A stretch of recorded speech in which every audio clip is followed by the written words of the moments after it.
Say your name. My name is Jeron Spell it for me. Jeronwillingham. What school do you go to? I go to Southern. Basically, how I came to Southern, I'm just give you the long story because it's a pretty long story. Hope you got enough film.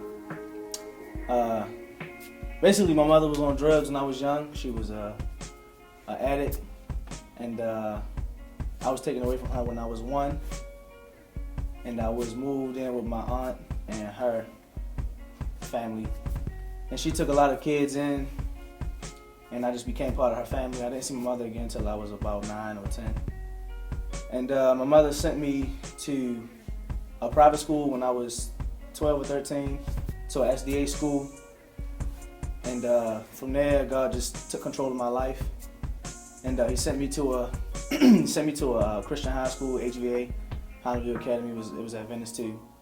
And my senior year, I was thinking about coming here or going to Swallow, but I chose this school because I felt like it had more to offer, and the school environment was just better.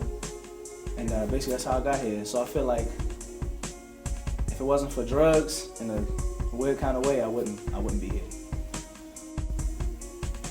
Well, the first time I met my mother, it was really weird and awkward because I've been growing up for 8 years of my life with my mother, I thought, but then she introduced me to a woman who was actually my mother, and I still didn't understand how she was my mother, first of all.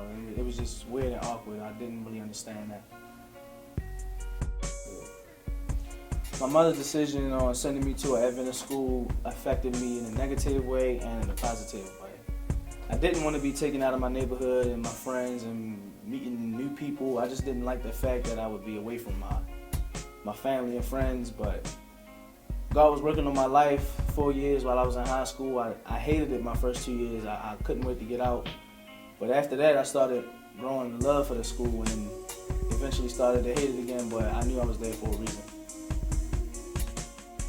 I feel like God has been a big impact in my life from then to now. He made a drastic change in my life. God will take you through hell just to bring you to heaven. I feel like that's what he's been doing with me. And pretty much if it wasn't for everything that he took me through, I wouldn't have been where I am now. If I would have stayed where I was at, I'd have been messing up basically. I probably would have been in and out of jails and gang life and things like that. But I'm here, I'm where I'm supposed to be. I'm making a big impact on other people's lives as well as my family and mine. And I'm ready for whatever God has to